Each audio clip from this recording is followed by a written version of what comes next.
فرماتے ہیں قال رسول اللہ صلی اللہ علیہ وسلم کل سلامہ من الناس علیہ صدقۃ کل یوم تطلع فیہ الشمس.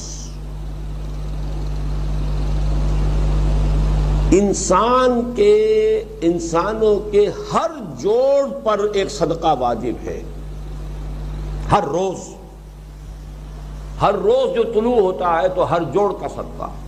یہ انگلی کا جوڑ ہی اگر لاک ہو جاتا، آج صبح آپ اٹھتے ہو یہ لاک ہے تو کیا ہوتا؟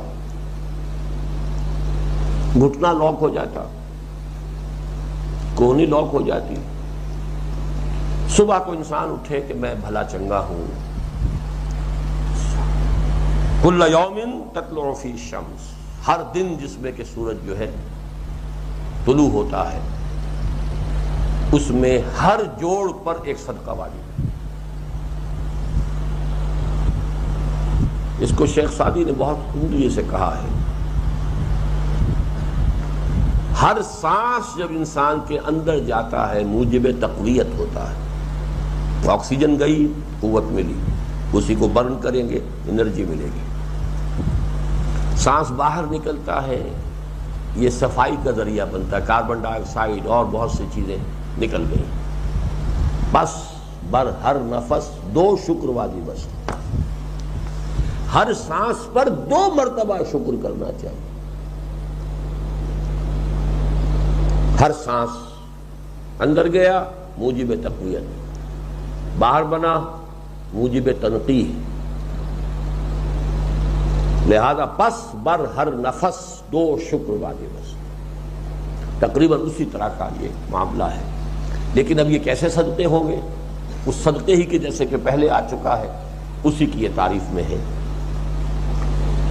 تعدل بین اثنین صدقۃ، 2 آدمیوں کے درمیان عدل کراؤ، فیصلہ کرا دو عدل کے ساتھ، یہ بھی صدقہ ہے.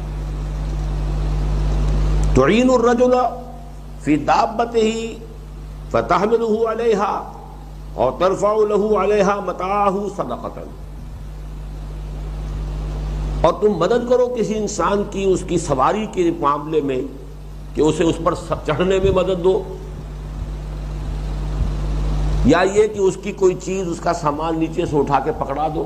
اونٹ پر سوار ہو گیا ہے، اب نیچے سے سامان پکڑا رہے ہیں، یہ بھی صدقہ ہے. والکلمۃ الطیبۃ صدقۃ، ہر پاک بات جو اپنی زبان سے نکالو گے وہ صدقہ ہے. فلیقل خیرا او لیصمت، بات صحیح کرے، اچھی کہے یا خاموش رہے. تو ہر اچھی بات جو زبان سے نکلتی صدقہ ہے. وبکل خطوۃ تمشیھا الی الصلاۃ صدقۃ، اور ہر قدم جو وہ نماز کے لیے جاتا ہے تو اٹھاتا ہے یہ صدقہ ہے. وتمیت الاذی عن الطریق صدقۃ، اور راستے میں سے کوئی اذیت شے کو. Like and subscribe for more videos.